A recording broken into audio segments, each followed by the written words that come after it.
Hey everybody, welcome to Movie Couple Live, and in this live stream we're talking all things Universal Studios Fan Fest night. Here we go.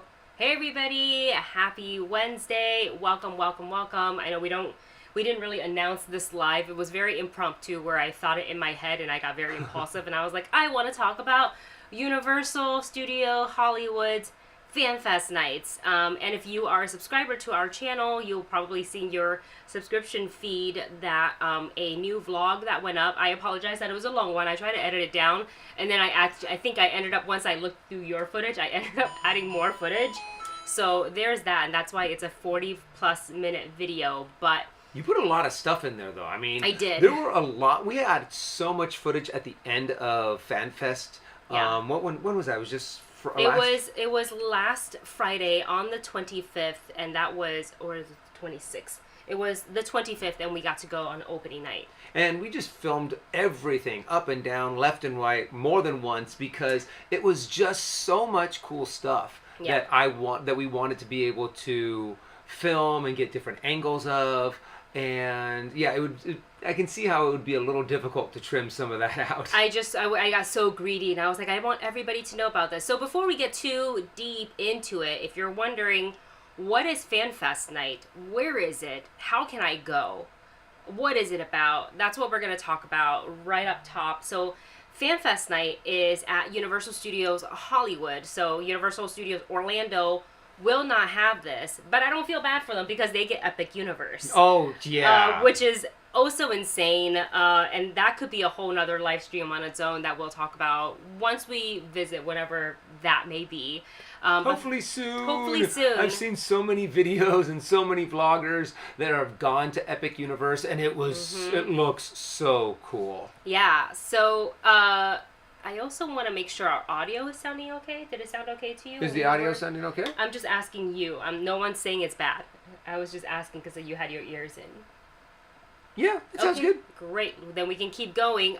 So Fan Fest Nights is only at Universal Studios Hollywood. It is on select nights.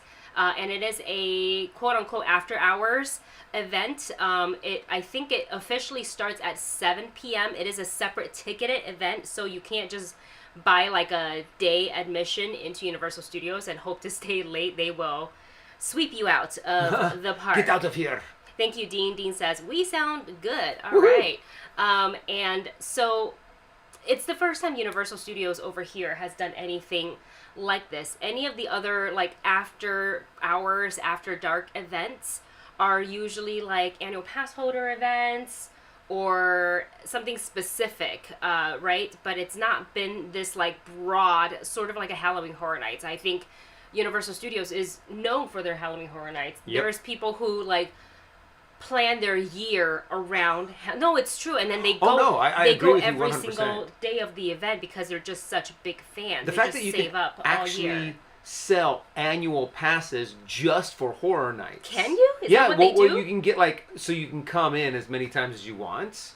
What? If I'm not mistaken, yeah. Because what is it? I think Dana was talking about how she got that. I just thought she just bought them. Tickets every single night. Yeah, I mean, if that's what your favorite thing is, you save up all year for it. And especially the fact that if you go just one night to horror nights, it's a rush. It's a mad rush to be able to try to get everything you want to see. Yeah. You don't really get to enjoy the moment. You don't get to enjoy the ambiance very much or the atmosphere and all the characters. So I can see how you would want to do multiple nights at horror nights. Yeah, it makes sense, especially if you're, let's say you buy all the dates or multiple dates, but they're expensive and they add up, and you're like, you can't always, also like spin for that express or VIP pass, which is so worth it, but it can get pricey, and it really depends on your like comfort in how much you want to, spend in this.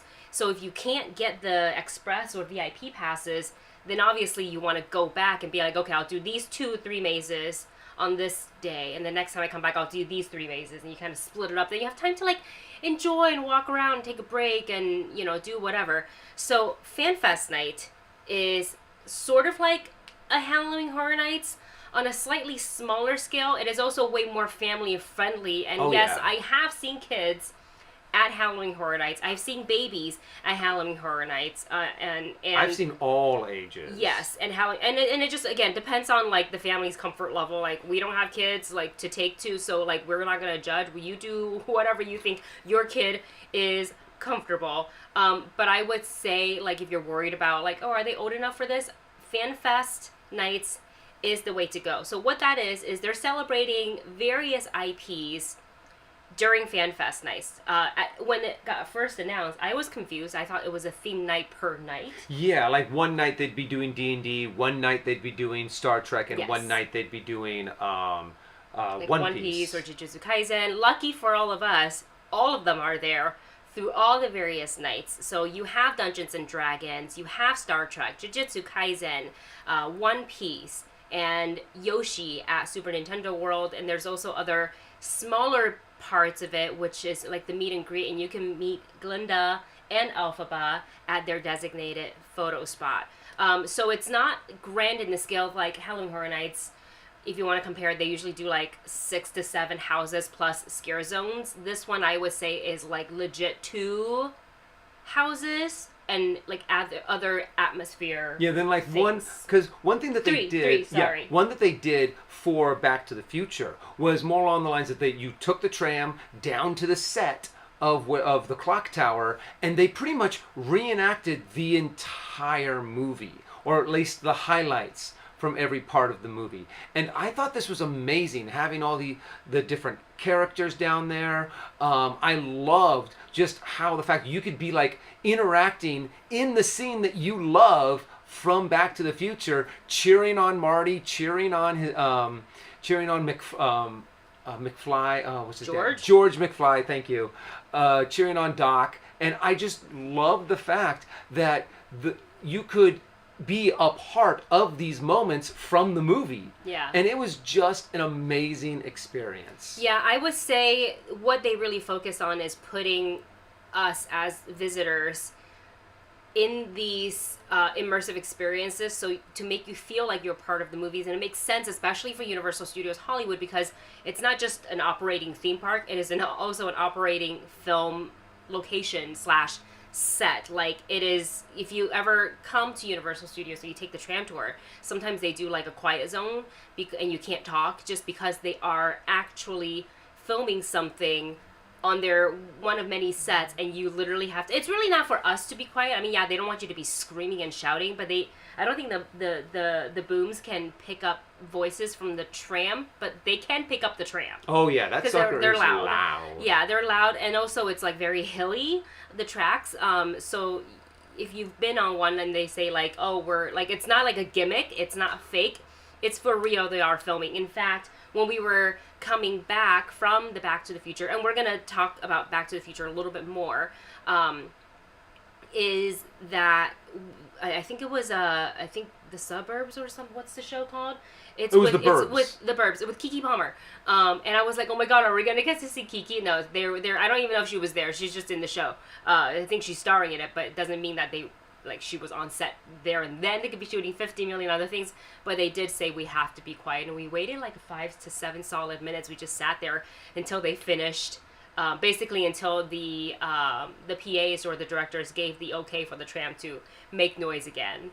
So yeah, it's a part of it. Like, so when they tell you to stop and and they have to alter routes because so and so is filming, it's for real. Like there are productions happening all the time on location. So let's talk about Back to the Future. It's called Back to the Future Destination Hill Valley, and they literally transport you to Hill Valley. And I think it's such a treat because you were talking about the clock tower. It's actually where they filmed the movie.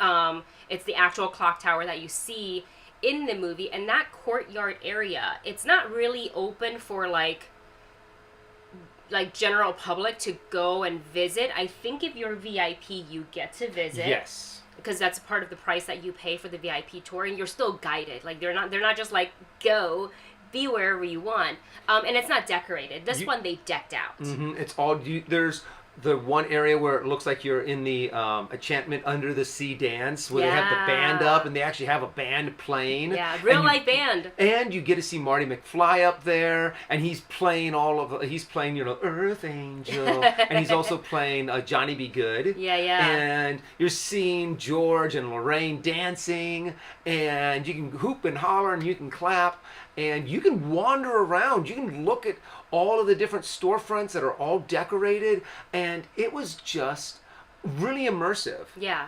One thing that I do have to admit that I wish they were able to find a way to get around was somehow miking the characters. I know that would have been very difficult. Yes. Because it's hard to have like a wireless mic and the sound exactly where because they are. Because the area is so big. Because, yeah, it's a really large area. Yeah. There was a moment when Marty and Doc are right in front of the clock tower, and they're actually they're pretty much redoing that scene, the whole scene, talking about 1.22 gigawatts. You never know where a bolt of lightning's ever going to strike, and we do now. That entire scene, it's snipped up a little bit so it kind of fits in the context of where they are, and so that they can still kind of interact with the audience, but you can't really hear them. And the music that is playing over everything really drowned them out. But the good thing is that everyone knows the lines. For the most part, yeah. For the most part. So even though you're only picking up part of it, your brain is filling in the blanks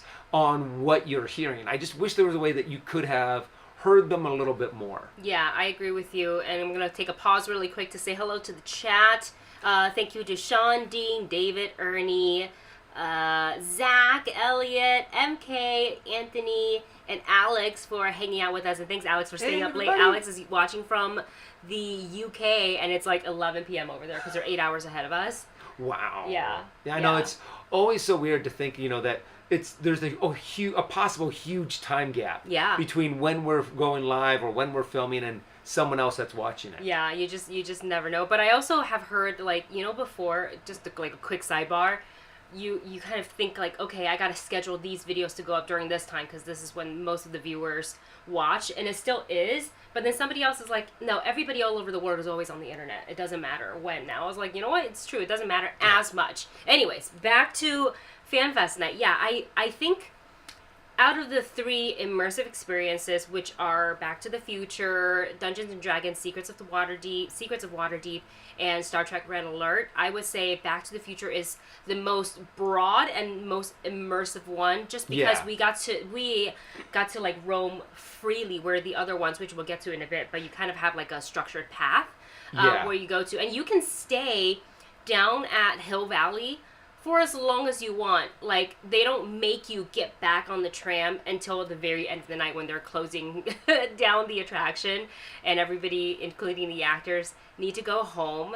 I especially liked, if you saw Doc and they're not doing their monologues or dialogues and their scenes, you can go up to him and you can have a conversation with him. And there are instructions as you're riding the tram down, because it's like a 10-minute ride, it feels like.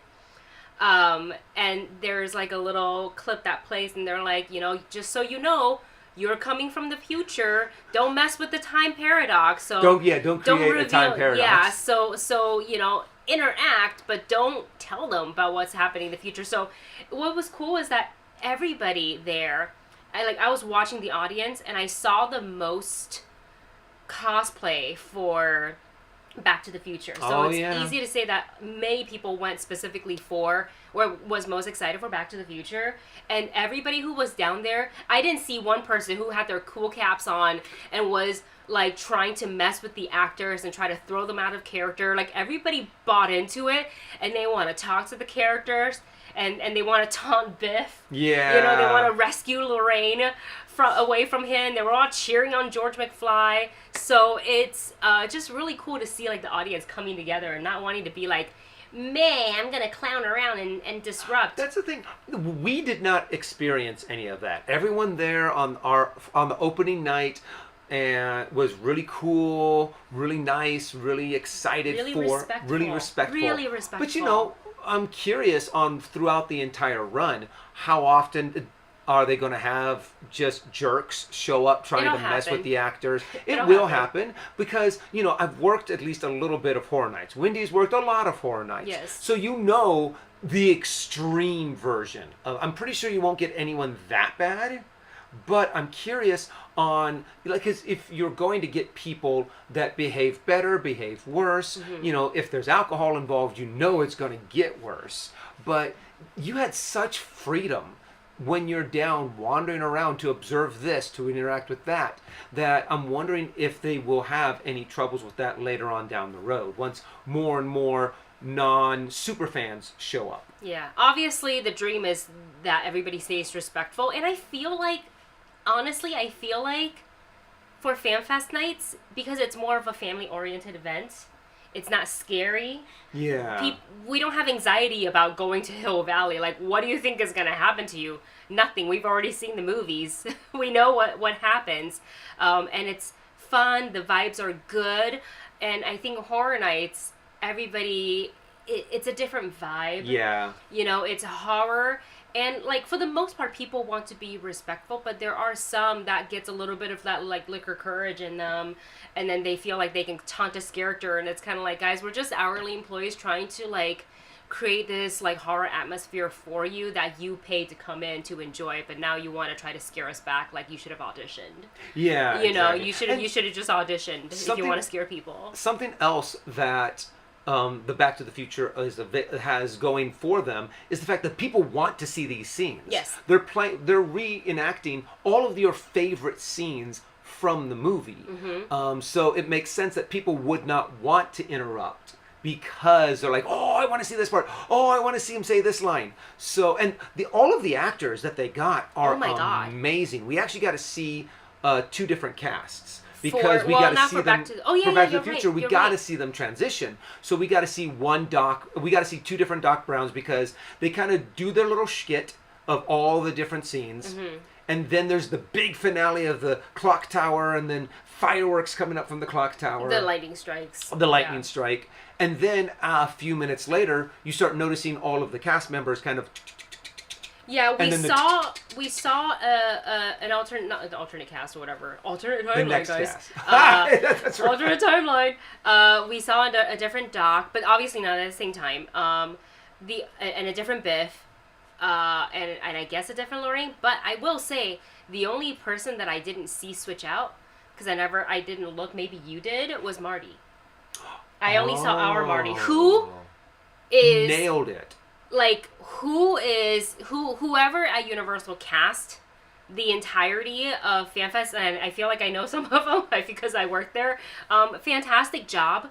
Marty was right on, but all of these actors, improv 10-10, scripted delivery 10-10, stayed in character, and it helps you buy into the whole thing when the actors work hard to believe in it also in themselves. But it's like you're in Back to the Future. Yeah. And you're on the set where they filmed the thing.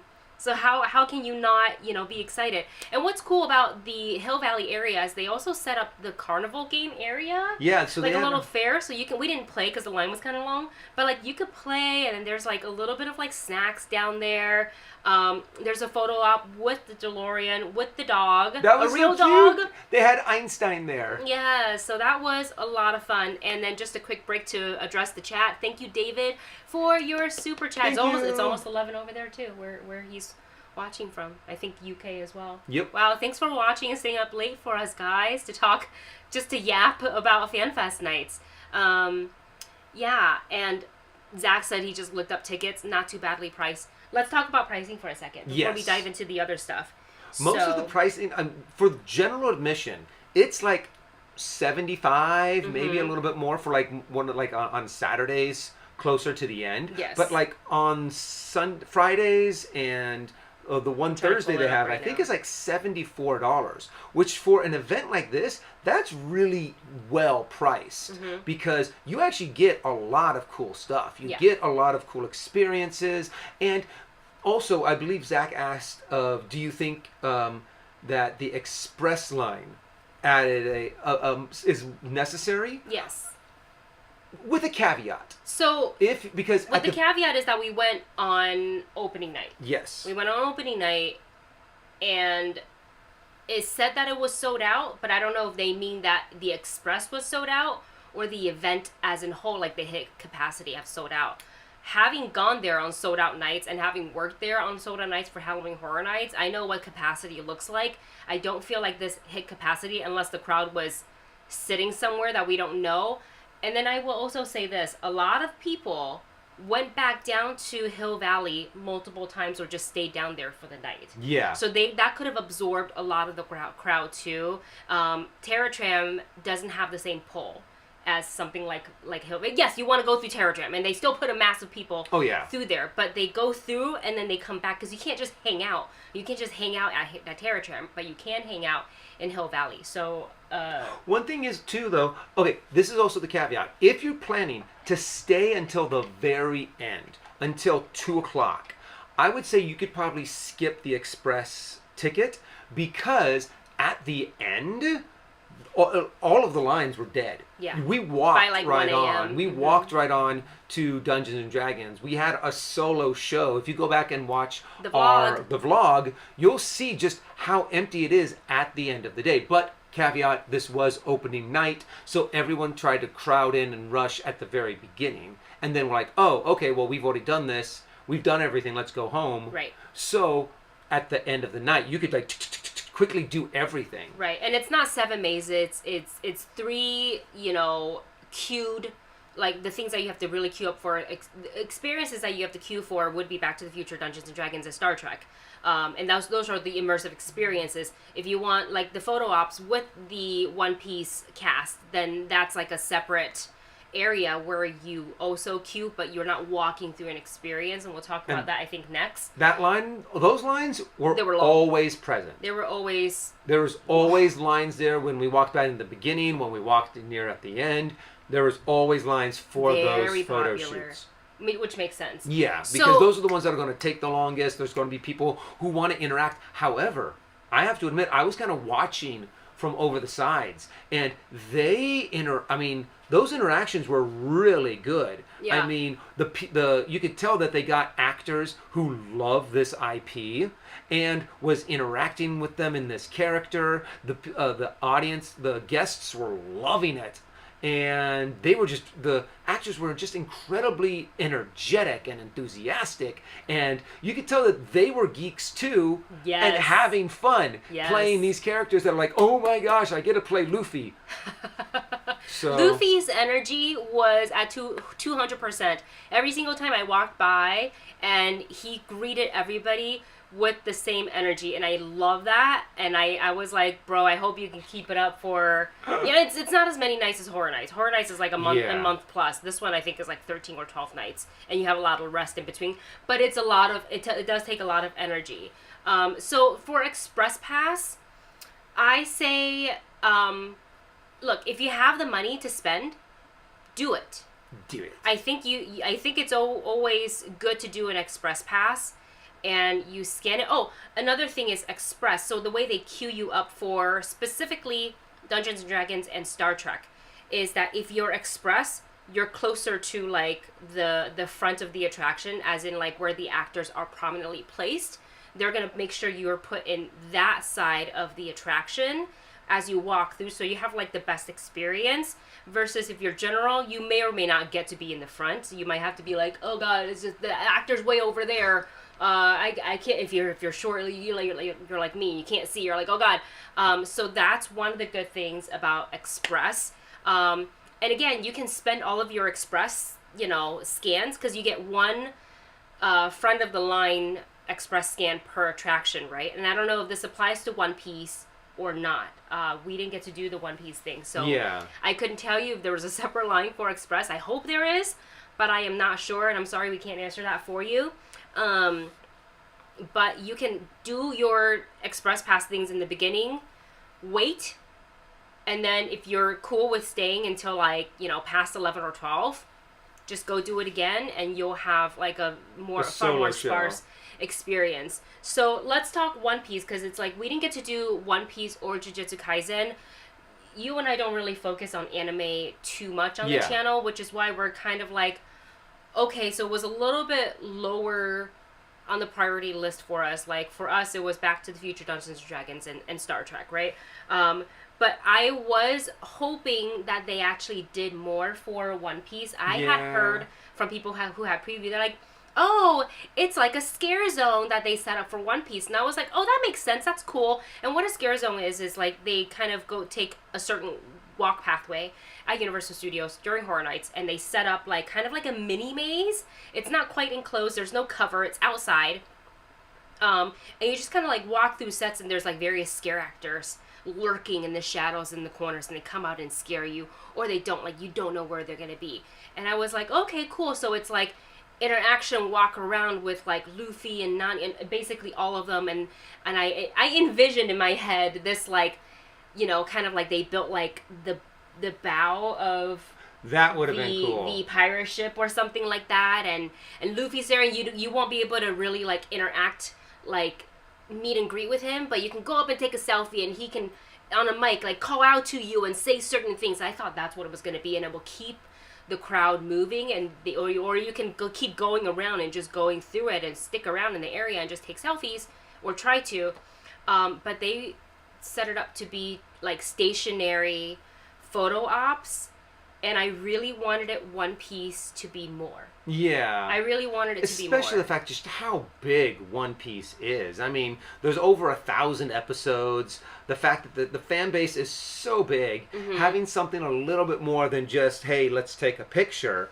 I think would have been really cool. And having kind of like a scare zone / kind of like almost what they did with Back to the Future, kind of build up a little bit of a set and have people being able to wander and meander around and be able to interact with the characters, I think would have been really fun. Yeah, and it's not like these actors that they've cast can't improv, because they literally have to improv insanely well with every single person they're taking photos with. Like, every single fan that was in line wanted that interaction, and all I saw was smiles, and that's what made me really happy, was like seeing, like, you know, obviously we haven't gotten into One Piece other than just the live action, which we love, and I thought that these characters, the actors that they cast for all the characters, struck a really great balance between a lookalike for the anime and live action.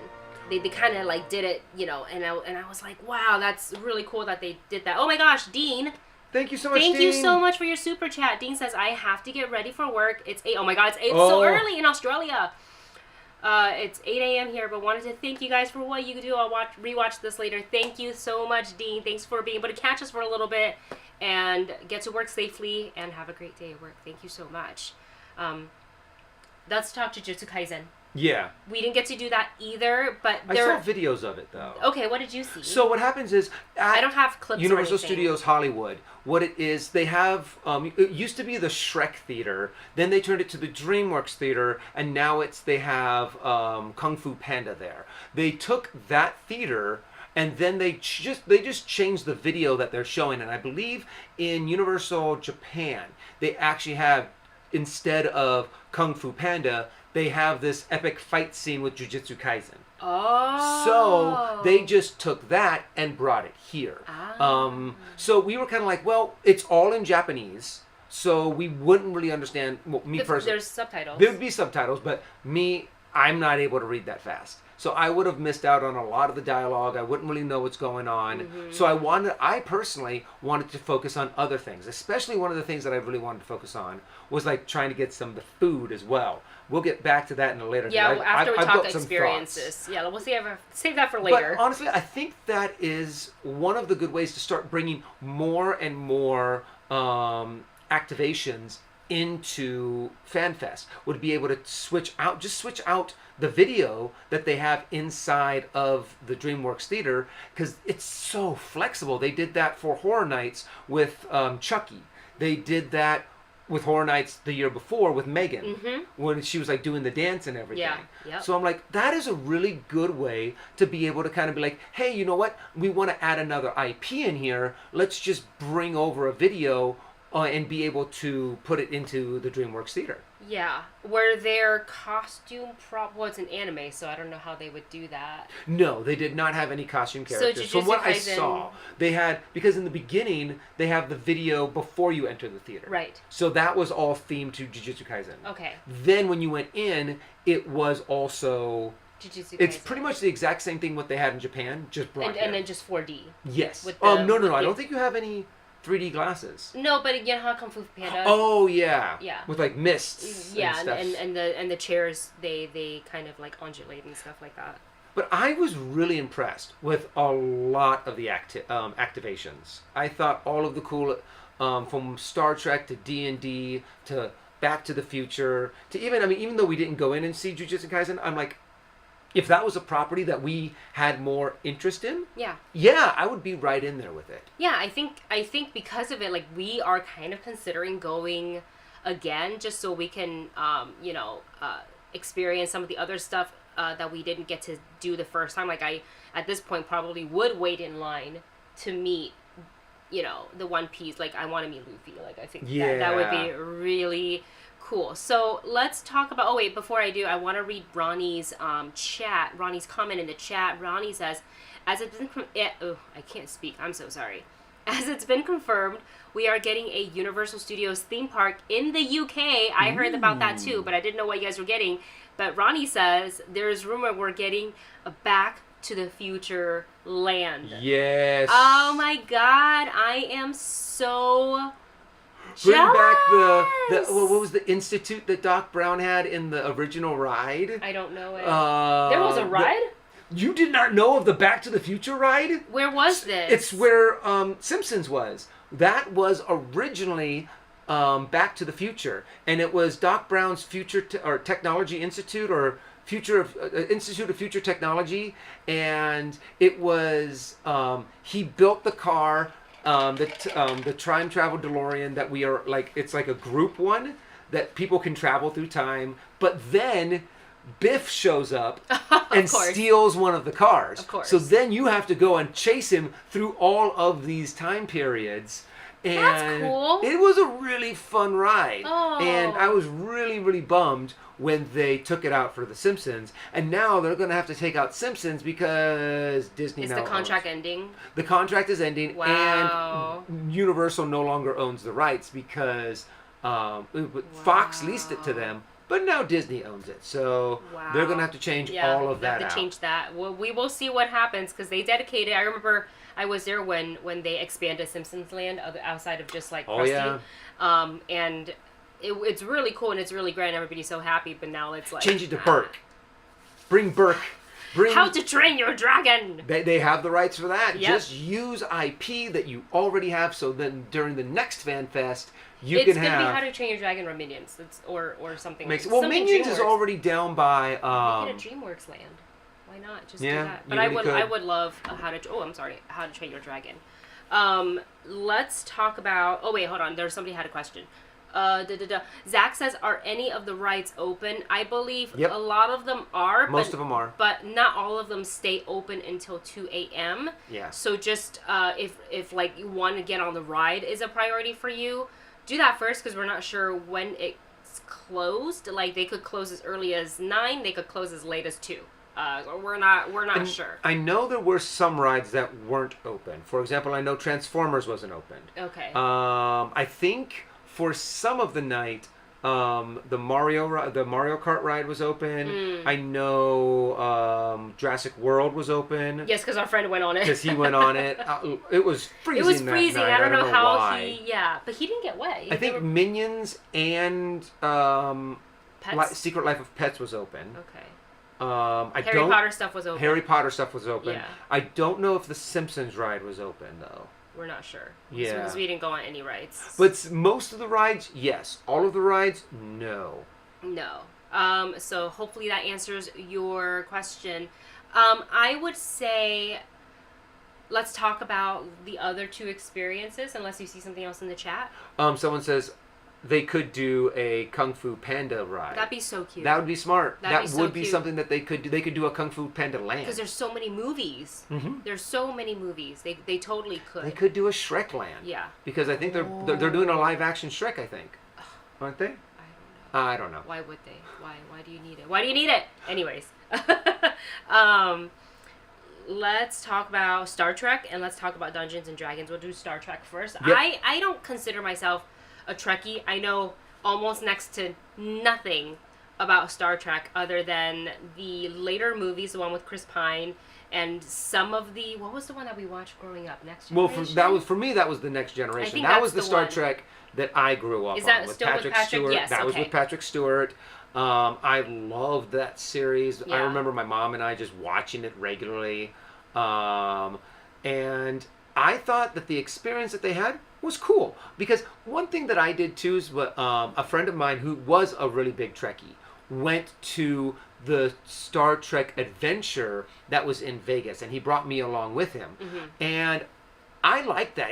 That was a big, intense walkthrough. I think they had two different mazes. One was a Klingon one was a Borg one. Yep. And the Borg one was amazing. You're walking through the Starship Enterprise, and it's being attacked by Borg. You actually have people dressed up in full Borg costume. Wow. You know, not interacting with the guests, but like walking around and like interacting with the technology, trying to take over the ship. Cool. And you're trying to get through. There's a moment when one of the actors who's a Starfleet officer actually like gets grabbed and pulled up. Ooh, cool. And you see like their feet dangling as they get pulled up. Yeah.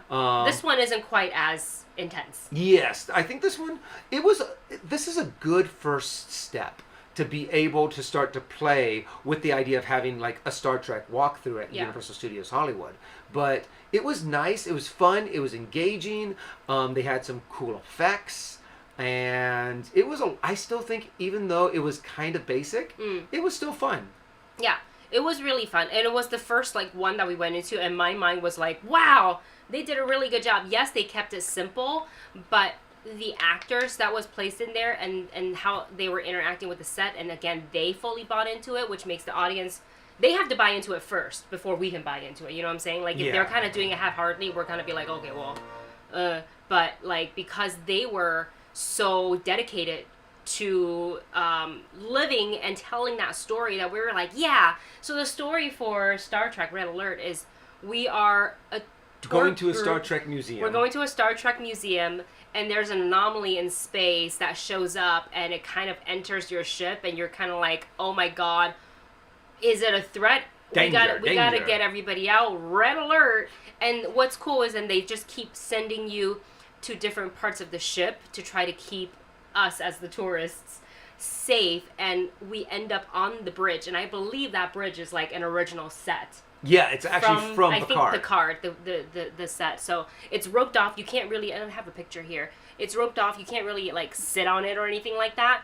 But the actors are interacting with it, and it just looks really cool. When I walked in, I gasped. I was like, whoa. Hey, this is pretty cool. This is pretty cool. The makeup on the actors look really great. Like, it's seamless. The prosthetics are seamless. Hairstyle, costuming, everything.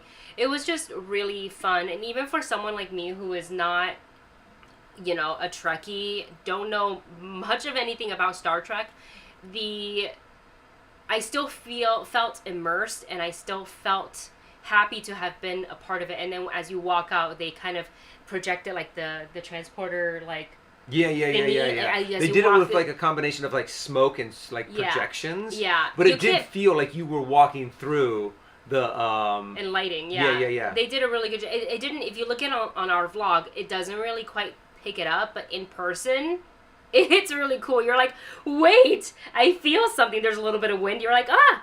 I want to go ahead and address the super chat from Marvin Martin. Thank you so much. Thank you, Marvin. Marvin usually recommends books or YouTube videos that they're liking at the moment for us to check out. So here are his recommendations for this live stream. A book by the author Erica Elaine, and it's Game of Thrones less lewd, so a little bit less spicy, and more magic. Ada by Maya. Voice plays Heavy is The Crown. And then VG lists True Colors Inside Out / Small Town Mystery. Thank you so much, Marvin, for your suggestions. I will add the book to my ever-growing list. I'm finally finishing Crescent City, which is like, it's by Sarah J. Maas, who has done the Court of Thorns and Roses, ACOTAR, and also the Throne of Glass series. And then this is her like other saga, which is called Crescent City, but it actually connects to ACOTAR, and I heard that it also connects to Throne of Glass as well, except that I haven't gotten that far. I'm literally on chapter 4. I don't know, I have to read more, because then I have to return it to the library. Well, the Kindle goes back. The Kindle copy goes back to the library. So, but thank you so much for your suggestions. Yes, Blade. Folks, you can be a fan of Star Wars and Star Trek. No need to divide the fan base. Embrace both. Be an alternative. Yeah, our friend Laura is such a big fan of... I knew she was a big fan of Star Wars. She loves Star Wars, but I didn't know how big of a Trekkie she was. She is one of the biggest Trekkies I know. She has the costumes. She has the makeup. Anything that's Star Trek, she's like, oh, I want to go and do that. And I'm like, what? So if you watch the vlog, I kind of pant to her a lot when we're in the room because she's just beaming the entire time. In that event, biggest smile on her face. It's made for people like her, and I think that's great. Like, how can you like poo-poo on somebody's like excitement like that? Yeah. Why? It's not hurting me. Let them enjoy what they want, you know. And then let's see. There was somebody else. Ronnie said something about the UK Universal theme park, and I can't find it. Oh. Okay, Ronnie says, gutted Universal can't do Harry Potter in the UK. Huh? That'd be like the perfect place to do it. As Warner Brothers own the rights to the attraction. Only in the US? How does that work? Really? That's weird. I'm wondering what... to be able to have a Universal Studios in the UK... and have Harry Potter there. But they have... because WB is this why? My theory.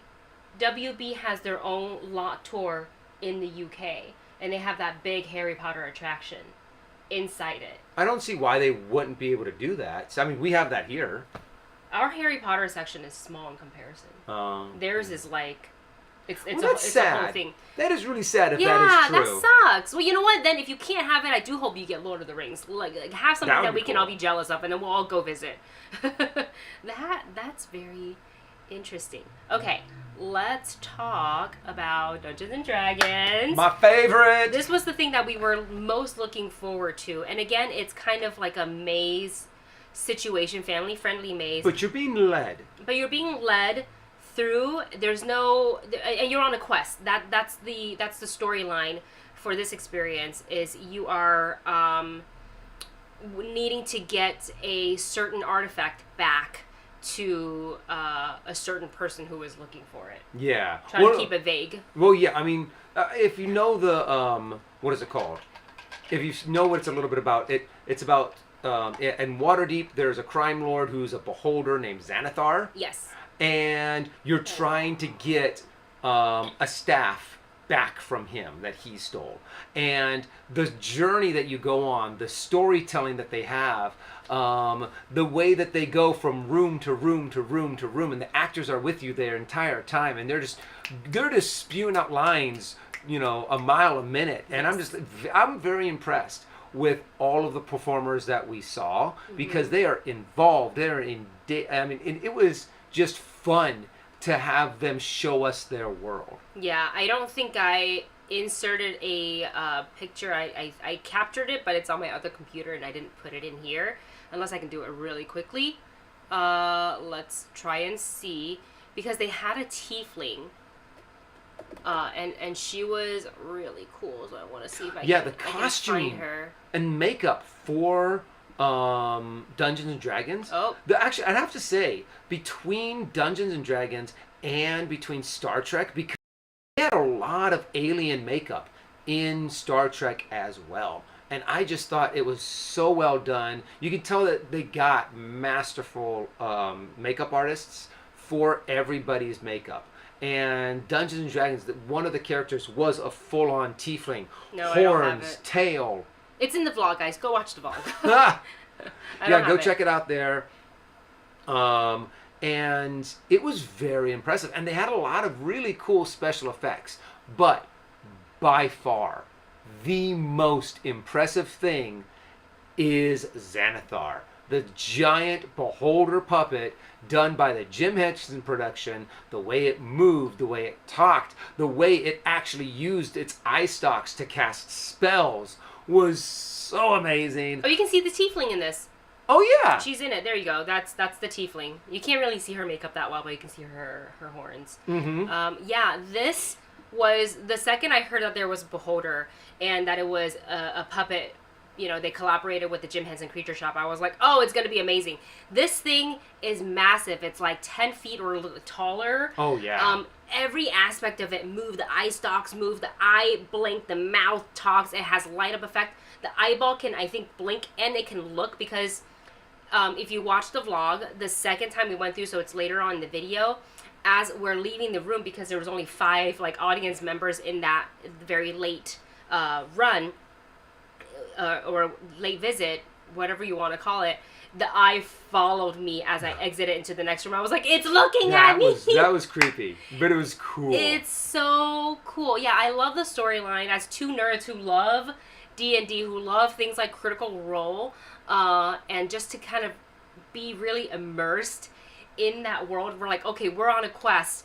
I can be a cleric, you can be a wizard, or you're designated like a thing, and you go, and these actors, they kind of bicker back and forth because what Adventure Party doesn't bicker back and forth, and they make a plan and it all goes awry, but somehow they kind of like make it work and you get out of it. It's just really cool. They use really cool projections and lighting to make you feel like you're a part of this magical world. They cast spells. You'll hear spells like there's dancing lights, which it's just a cantrip, but it's fun.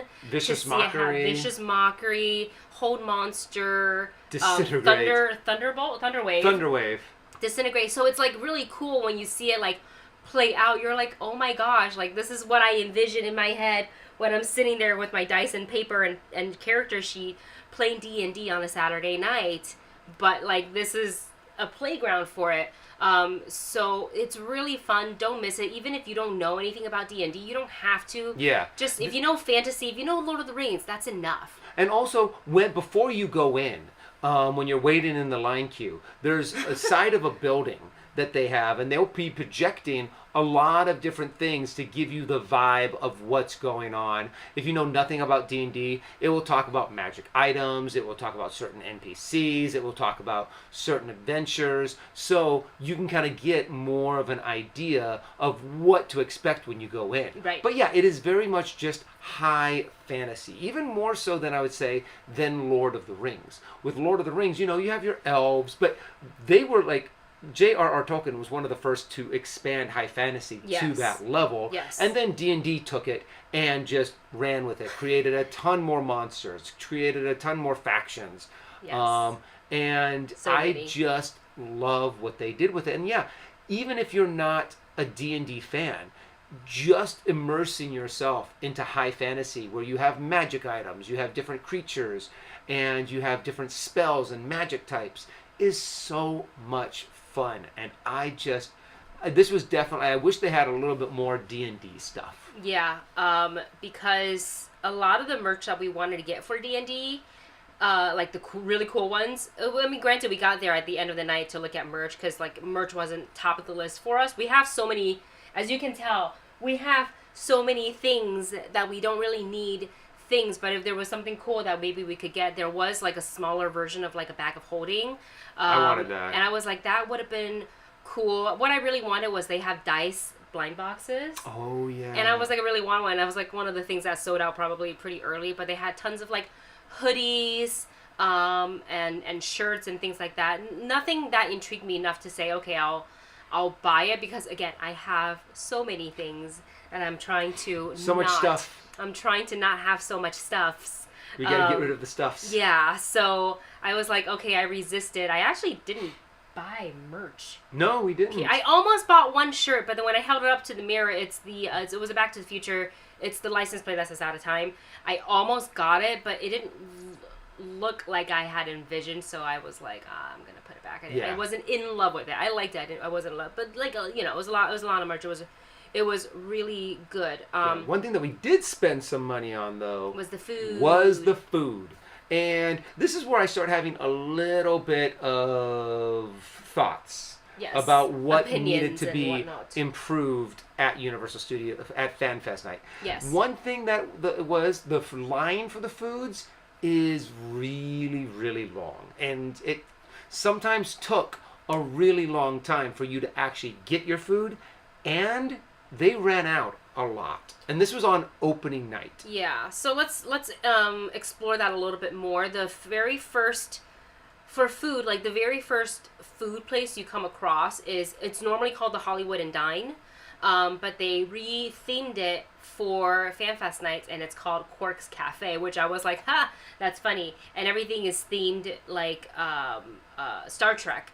And that was like the food that we wanted to try the most because it sounded the best. But then we were thinking in ways of theming. Obviously, we were the most interested in the D&D one. It's called the First Roll Tavern. And I was like, that's funny. First roll. Like, if you play D&D, first roll of the dice. We always say, first roll. That's going to tell how the game's going to go. So that's really great. They also had a forward 10 bar. Yep, 10 forward. 10 forward bar, which was Star Trek. Which is Star Trek. Yes. It's mainly from Next Generation. But there they had more drinks and alcohol, like cocktails and stuff. It's I think a legit they had bar. a few like munchie items, but nothing like a full-on meal. Right. So like Quark's Cafe had full-on meals and beverages and alcohol. The First Roll Tavern had meals and beverages and alcohol. And then Mel's Diner. Mel's Diner, which was when I think they kept it called. I don't know if they re-themed it or not, but that's where they served Back to the Future foods. Yeah. So and we weren't able to try everything. We were able to try a total, I believe, of 5 different things. One we got to taste because our friend got it and he was like, "Oh, this is weird." Yeah, but let's start and from if the you want to beginning. see one of the best reactions that Wendy has ever had to eating something, when she tried the fireball cake on our vlog, go check out her reaction. It's hilarious. Yes. Blade has a couple of comments that I want to read out loud, but yeah, it's if you watch the vlog, I kind of chopped it up in chapters. So just look for the chapter that's called Fireball Brownie. It's a short chapter that you can find it in the description. Just click if you want to just jump to that. You can watch that. It's not a very long clip. I feel like I almost should just pull it up here, but I don't know how to. My computer's already running slow, so maybe not. Okay, so Blade says Tavern always starts a normal D&D adventure. Yep. Very true. So that name was clever, and then Blade said, "Oh no, was the food not worth the wait?" I will say I wouldn't say that's completely how I feel, that it isn't worth the wait, but I feel like if you made this your main priority, like I can't wait to experience FanFest night because I'm looking forward to the food, I feel like you might, it depends, right? It's very based on the batch and also staffing, that you could have a great experience or not a great experience. And also, they sell a dining pass. I don't know what it's called. Kind of equivalent to Disney's Food and Wine Festival, the Sip and Savor Pass, where there's little tabs. I don't know if you get 6 or 8. I want to say you get 6, and you can exchange one of the tabs for a food or beverage item. You cannot exchange those for alcohol. They don't do that at Disney either.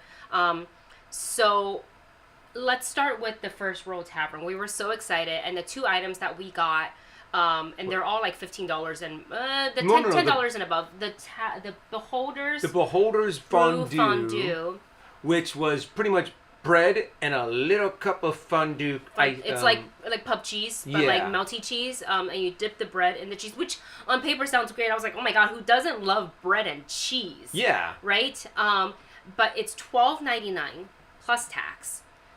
There's no discounts on it because we're not pass holders, so we didn't get it. We should just use Laura's discount. In any case, it's in this tiny little side dish that you, like, if you went to Chipotle, you get, like, a side of salsa. Like, that's what it's in. For a whole loaf that they have ripped up for you. And it's not a normal loaf. The loaf is something and rosemary, garlic and rosemary. So there is a little bit of flavor. I didn't taste the rosemary. I just tasted stale nothing. bread. Same. It's very dry. It was very flaky. So when you dipped it, like, you know how you dip bread and it's in, and then the cheese holds onto it. So you pull it out and it's just bread and everything else is left in the cup because the cheese have sucked it up. The consistency of the loaf was like that. The cheese flavor was good. It was a cold night, so I don't know if it was left sitting a little bit or it was just so cold that the top layer of the cheese congealed into kind of like a hard, like, top layer. I couldn't actually dip, and you'll see this in the vlog, I couldn't dip my bread into the cheese because that top congealed layer stopped it, so I had to use a fork to kind of scoop it and spread it on. And it was just okay. If it was warm and the bread was less stale, I definitely would have liked it. And we got a little bit more of that cheese. Yeah, it's a sampling. So the bread is like this big, like, and then they break it apart for you, and then the thingy of cheese is this small. You can't even dip the bread into this. So I felt like for $12.99, I just paid $12.99 for bread. Not okay with that price. So I feel like the portion needs to get upped. Yeah, especially just a little bit. I mean, you can leave the bread the same portion, just up the cheese a little bit and make it easier to dip. Yeah. The other thing that we got was the Hunter Marks hoagie. Yes. And it's marinated beef on a hoagie with a bit of arugula and like some other stuff. And they had some cheese. And some cheese and a side of au jus. Yeah, and the side of au jus. I have to admit, with this one, it was like they had a good basic structure for it. The bread was still nice and soft, but overall, I feel like it needed a little something. For me, it was kind of bland. The au jus didn't really do anything. Since it was in such a small cup, you couldn't really dunk it very well. We had to pour it onto the sandwich, which then proceeded to drip out the back of the sandwich onto the plate. I felt a little bit differently about the hoagie. I thought the flavor was there. The only thing I do agree is that it's a bit dry. Could have used a little bit of sauce. And again, a bigger container for the au jus, just so we can actually dip, would be nice. Because you advertise it as like au jus, you dip it. Most people would dip it. It's a dippable sandwich. But what's the point when you can't dip? And that one was $13.99. It doesn't come with French fries or anything else. It's just the hoagie, and it's pretty large. And we split it between us, but yeah, I just think they should kind of look at that a little bit closely and what works for the paying customer and what doesn't. And as for like the presentation too, because it was not, the presentation was not hitting for me. Yeah. And then we wanted, okay, here's the thing that I was kind of mad about. We were so excited to try the dessert, and on surface level, if you just look at the ingredients, it is a basic, but it's themed and it's fun. We were going to get the gelatinous cube, which was blue Jell-O with like Bone and Weapons gummy inside it, and a gelatinous cube, if you don't know D&D, it's a monster that you encounter, and it's literally a giant, think like a giant 10, 12 feet square cube of Jell-O. From the movie, that swallows you. Imagine the movie The Blob. But the blob is in square form. Yeah. So that's what it is, and they, compressed it down to a dessert. We were so excited to try it. So we ordered it, and the cashier told us, unfortunately, we're sold out. I'm so sorry.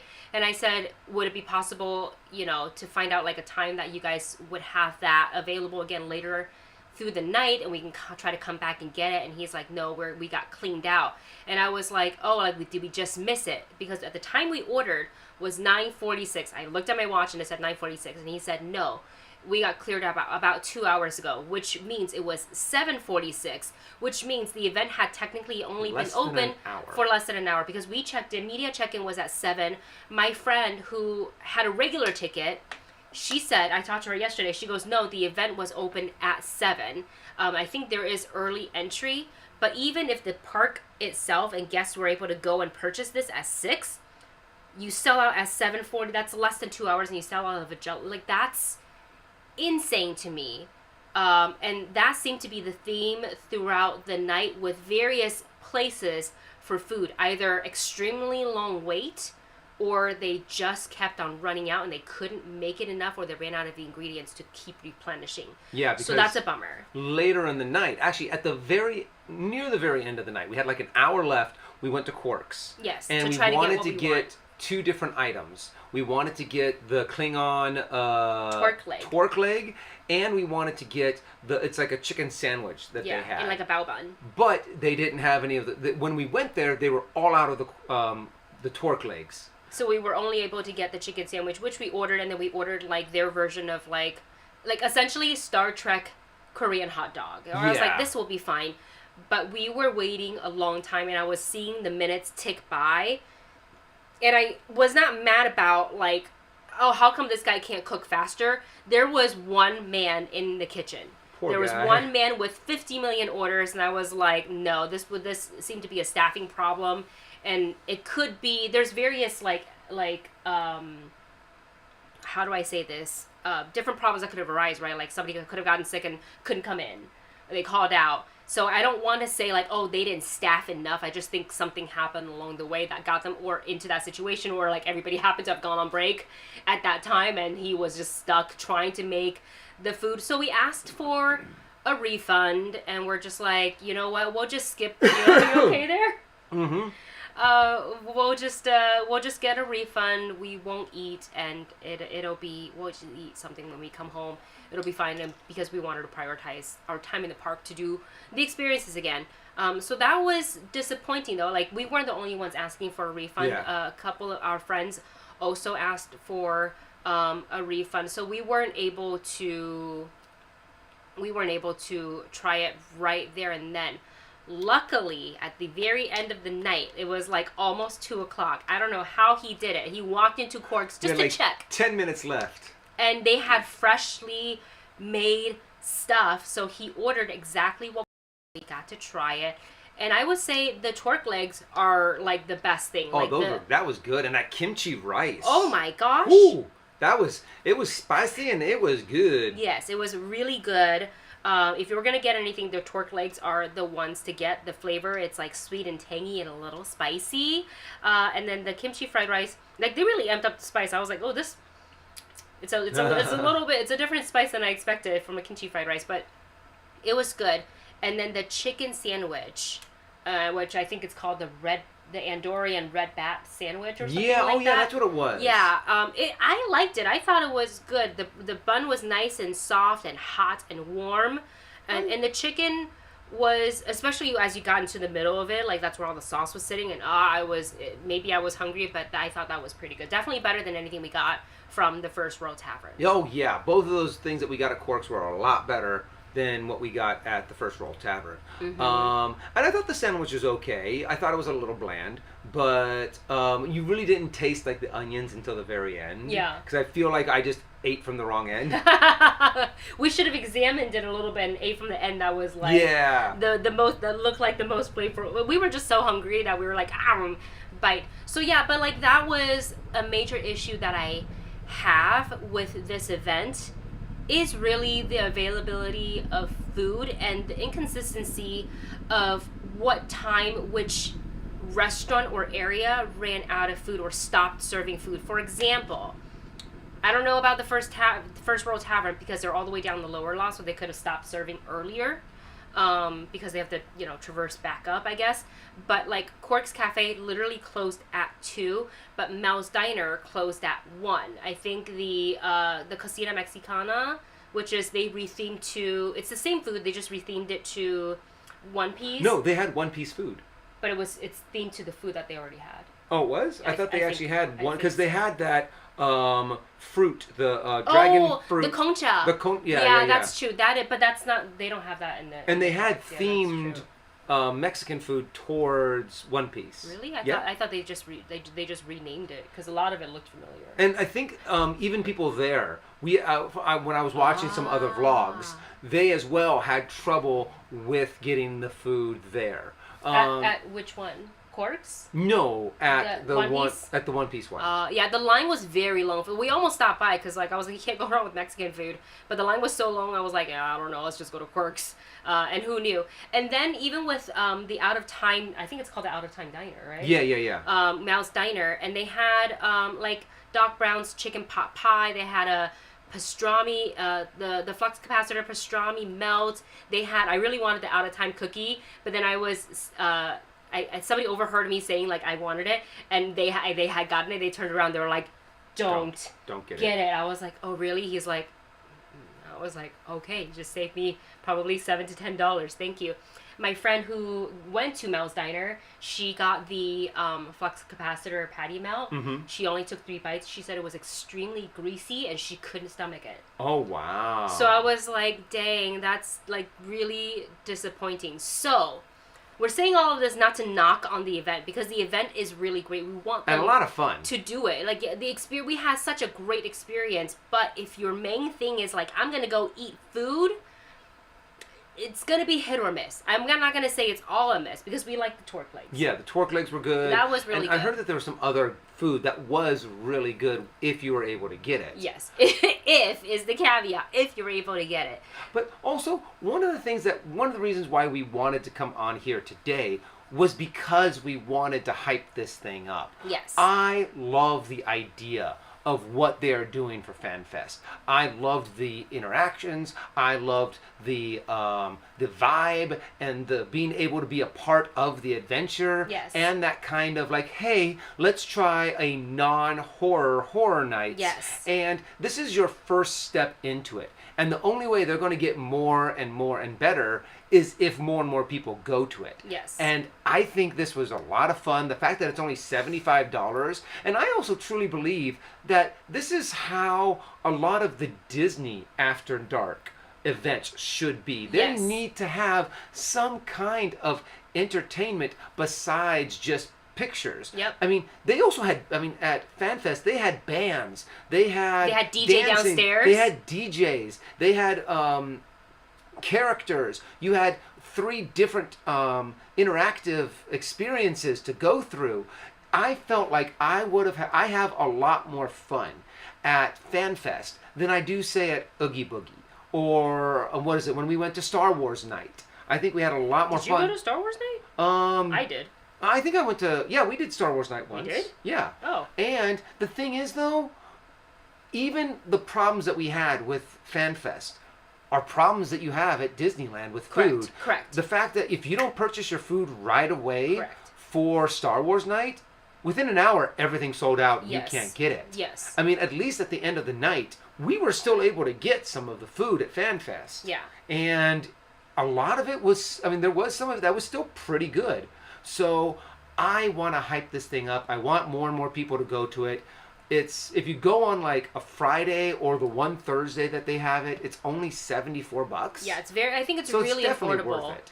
Yeah, I'll go on and I'll put this on record. Having gone to 3 different Disney After Dark events and having paid for them, they're usually like close to $200, if not more, depending on which ones you go to, which night you go to, right? I think Oogie Boogie was $169 when we went. This was 2 or 3 years ago. And we had fun. We had fun with it. And you got a lot of candy. Yeah, and you got a lot of candy. And it wasn't advertised to be like this immersive experience. It's literally like trick or treat at Disneyland. Yeah. So we knew what we were paying for. But something like a Star Wars night could be like this instead of everybody just waiting in a 3-hour line to get a picture with a Star Wars character, which is like, I just think they could do more, especially Disney has, I know they have the resources as in set design, costuming, and cast members to be able to, and like, producers to like and they have the space. Right, to execute this. I think Universal Studios has beaten all the other Disney After Dark events for me. Yes. I sat there, and even with the stuff with the food, whatever, I was like, I never sat there at one point going, gosh, I wouldn't have paid for this. Yeah. Ever. We're thinking about paying again so we can go back. I know after leaving Oogie Boogie, we looked at each other and said, this was God. fun. I don't think we'll come back. I said this to myself during Star Wars night. I love Star Wars. And I had fun at Star Wars night. And I said, I don't think I paid for this again. It's just not comparable. I think the memories and the experience that you can have at FanFest is vastly because they're actually giving you an experience. Yeah. It's not just get in line and take pictures with characters. Yeah, and you can do it over and over again and find something new and exciting in each time. It's kind of like going on a ride more than once, especially a ride that's very immersive. Yeah. I mean, and the rides are still there. Oh, something else that we didn't even talk about Wizarding World? Was the Wizarding I World of have Harry pictures. Potter. Yeah. I mean, they had some really cute and really amazing animal puppets. It was also the least crowded I have ever seen the Wizarding World because we got there, I think it was like close to 11:30 when we walked in. And the main reason why we went in, it wasn't to go on the rides. We've been on them before. Yeah. But we wanted to meet. They have 3 magical creatures that you can meet. One is an Akami.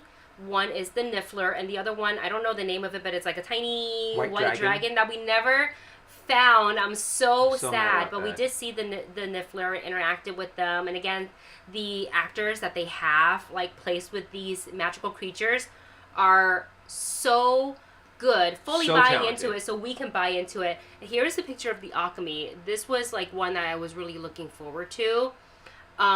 She is kind of like the magical creature handler for the Akami, so she not only interacts with you as a guest, but she kind of teaches you a little bit about the magical creature. On the vlog, you will find we had like a full-on interaction with the Akami and the professor. It was so fun. I didn't get to pet the Akami. I don't know if I could have just reached out and touched without permission. I don't want to piss anybody off, so I just didn't do it. But I got to experience it up close, and it was really fun. Yeah, I mean, honestly, I think that was one of the best interactions You watched that it. you got. Yeah. That you put up on the vlog. It So was good. so cool, and like if they had just more of that, that would have been worth it alone. Yeah, so I would, I see theme parks like Disney theme parks like Hong Kong, who has the puppets, and they do this at like with the little Niffler? No, at Disney for Frozen. They have the little like the stone, little like that. Oh, yeah, Like the they gnomes. could just do that, just walk around atmosphere. I think that matters so much for world building, and so like that was a lot of fun. They have an exclusive. Well, I don't think it's I think you can buy it during the day because it's just in the shop. But it's the giant time turner popcorn bucket. I didn't buy one because I don't have room for anything like that anymore. But it's really cool. It's $40, $39.99. You get a discount, I'm sure, if you're an annual pass holder. So yeah, it's just like a lot of fun. I will say, like, do plan how much time you want to spend in each thing. Like, prioritize as you would. Yeah. Like, if you really, seeing One Piece is really important to you, do that first. Because that line is never going to die down. So you might as well get in line and spend your time there. And then do the experiences, which I think puts you through pretty well. I will say also, I think the volume of people that they put through, I hope Universal can lessen it a little bit because it got too packed. I think they packed it in with the mentality of like how a maze put through would be, which is you have to put through a mass of people. But I think this one, make people wait a little bit longer. We'll put so we fewer people in correct, at once. Right, so we can all have the experience, because otherwise you're just crammed in a room and you can't hear and you can't see. I also would like to see them improve that like audio balance for like background music, atmosphere music, and actors. Not so much for Hill Valley, because I know that can't be helped. But in the Dungeons and Dragons room, sometimes depending on where in the room you stood, you can't hear the actor's monologue, and you're like, I'm missing all this storytelling. What is happening right now? So there, but these are little things. This is my favorite After Dark event from a theme park. Oh, most definitely. that I've seen so far. It is so worth the money. You're gonna create such cool memories with your family, with your friends. You can go like fully celebrate the IP that you like. If you're a Star Trek fan, you're gonna sit there and like really geek out. Oh yeah. It's so much fun. So that's kind of our bit on FanFest night. And if you're thinking about whether or not you should visit, I say do it. Just go ahead. Do it. Do it on a night that is, a little bit cheaper of a ticket. Like this, we're looking at the $74 one. Like, why not? To go again. And maybe we'll try the food. Oh, Nintendo World. We didn't talk about Nintendo. So, okay, we never made it down there because like the only thing that they really have is new is Yoshi. But here's what I found out.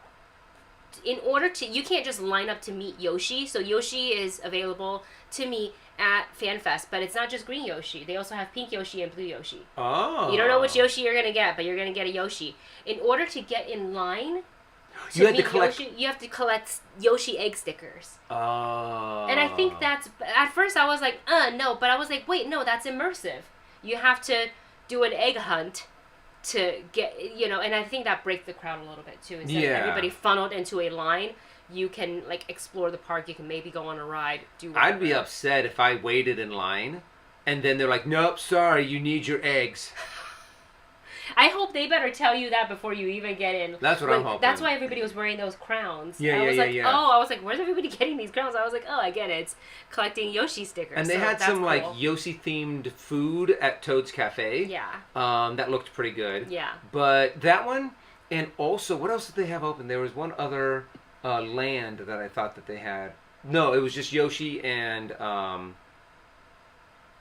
Wizarding World. Mm-hmm. Yep. That's that. So, you guys, that is our bit. That is what we think on FanFest nights. I hope that they get enough positive, reactions from the visitor, from the park goers, to explore this again next year, because I think there's so much they can do. They can expand. Like this year there's 2 experiences. Let's do 3 next year. Yeah. Let's make One Piece an actual experience. Let's put it somewhere. Yeah. Why not? Well, I think they could pick different IPs too. Like, for example, I think if they did a How to Train Your Dragon IP, I think that would How to Train Your Dragon experience where you're actually like training a dragon, kind of a thing. I think that would be really cool. Mm-hmm. Use some of the IPs that Universal already owns. So I think it is a great opportunity. They could also promote new movies that are coming out. Heck yeah. So I am all for FanFest being a huge success and them doing more of them. Yeah, I can't wait. And then just to answer a couple of questions. One is, I can answer this kind of quickly, from Alex, who wants to know where we got the shirts from. This one I picked up from Pixar Studios in Emeryville. I just realized they were matching. Yeah, we didn't do it on purpose. I was just like, I'm cold, I'm gonna wear a sweater. So I picked this up from the Pixar Studio store. I was there for the Inside Out 2 press day. So we got to do shopping, and I was like, I brought back hats for us, shirts for us. This one I didn't buy. This one because we participated in. Sometimes they do this. They don't always do this for press day. So it's like a really nice like treat when they surprise you with it.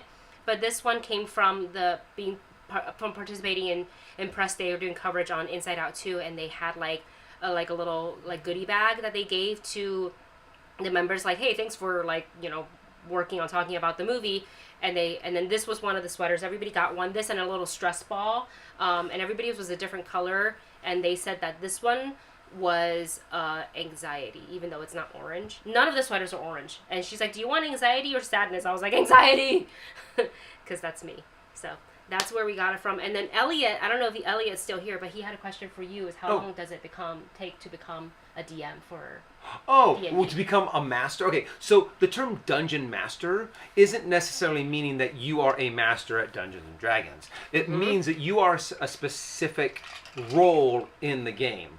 What happens is a lot of people think of Dungeons and Dragons as like a board game and who's going to win, who's going to lose. It's more along the lines of if a whole bunch of actors got together, created fantasy characters, and wanted to start acting out with like a list of rules for magic and attacks and stuff like that, and for certain combat encounters and social encounters. And the dungeon master is the one who's kind of the director. He's the one that's like, okay, you're in this land, you're in this hair, what do you want to do? Oh, we go to the store. You're the one who, the dungeon master is the one who will act out the store clerk, or be like, okay, now this happens, and now this is your plot hook, this is what you're going to go onto an adventure with. The dungeon master is the one that's kind of navigating and directing everything so that the players have an adventure to go on, to where, and then you have the other people who are playing as their characters. Yeah, it's a lot of fun. I don't think I could ever be a DM. I leave that up to Dustin, just because he is a very generous DM where he lets the players do whatever we feel like we want to try to do in that moment. Obviously, it's kind of depicted by how well we roll and how well he rolls as a DM, right? But I sometimes would come up with really crazy things, like right now in the campaign that we're in with Mama's Geeky. We play just like once a month because everybody's schedule is kind of everywhere. But I'm trying to also go to our vlog so I can drop it in the chat. There we go. And my computer is just moving ultra slow. Here we go. Ultra. Pew, pew, pew. Little Stray Kids. Sorry. In there. But in the campaign, I play a tabaxi. And a cat folk, and I wanted her, this is very much influenced by my love for K-pop, so I wanted her to be a K-pop idol, but K-pop would not exist in D&D, because that's a whole different world, but she is the tabaxi, so I was like, cool, so she's a T-pop idol, a tabaxi pop idol, and she's just on a quest, and she's wanting to kind of like go on an adventure, and also like kind of like spread her word as like, I am a solo artist that debuted, and she has fans, so it's kind of like a traveling artist also doing quests for like a little bit extra money, and we stumbled into like a cave of like bad guys, and he's like, what do you do? And I was like, I surprised them with a performance, and I literally made my traveling party put on this stupid impromptu K-pop show to try to surprise attack the bad guys. Sneak attack. But yeah, and as a dungeon master, you kind of have to roll with the punches.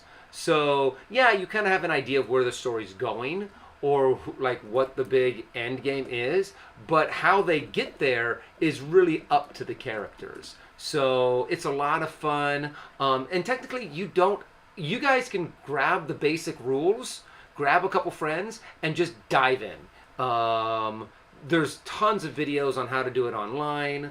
There are, just when you get your friends together, just kind of be like, hey, let's just stumble through this. Yeah. And as long as you guys are willing to kind of give and take and play around and have fun, it doesn't really matter. And you can even take some of the rules that you don't like or don't know. You're like, you know what? I'm not sure how that would really work in the rules. You can house rule it. Let's play it like this unless we find out differently, or find out, oh, that doesn't work.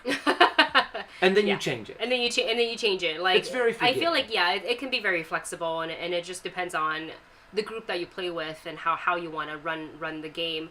Alex had a really good suggestion earlier in the chat to Elliot's question, and that is to try Betrayal at the Top of the Hill. The Betrayal. Oh yeah, we have that one. We have that game, and it kind of gives you like a pseudo feeling of like being a DM, because there's like instruction manual and like a full story where it kind of dictates your gameplay. Yeah. Just a little, gives you a little bit of a narrative. So that's a good way to like start, and you don't have to be like, I don't know where to start. It gives you the starting point, it gives you the plot, and it gives you the direction where you need to go. So I think that's a really fantastic suggestion. Alex, thank you so much. All right, guys, we're going to go ahead and sign off. Thanks so much for hopping on here and listen to us chat about FanFest. Enjoy the rest of your week. If you haven't seen Sinners in theaters yet, please go see it. It's my favorite movie of the years so far. If you don't know what you want to see this weekend because you've already seen Sinners, get a ticket to see Thunderbolts. We watched it. Our review and out of the theater reaction is on the channel right now. We really enjoy the heck out of it, so go do that. And if you are local to LA and you can afford a ticket to FanFest, go do that. Lots of nerdy things out there for all of us. Thank you so much for hanging out with us. And Leo says, you look good, Justin. You're well and healthy. Why, thank you. Thank you, Leo. I'm actually getting to the part for where I think in the last year I've lost about 50 pounds. Oh my God. So. Wow. Yeah, it's been a journey. And it's all been, fun calorie counting and meal prepping. Yes, it's a lot of meal prepping, which is, it's working. So we're not gonna change it. All right, guys, we love you so much. Enjoy the rest of your day, and we will see you in the next video. And our reactions are coming. I'm sorry, I'm still editing. Okay.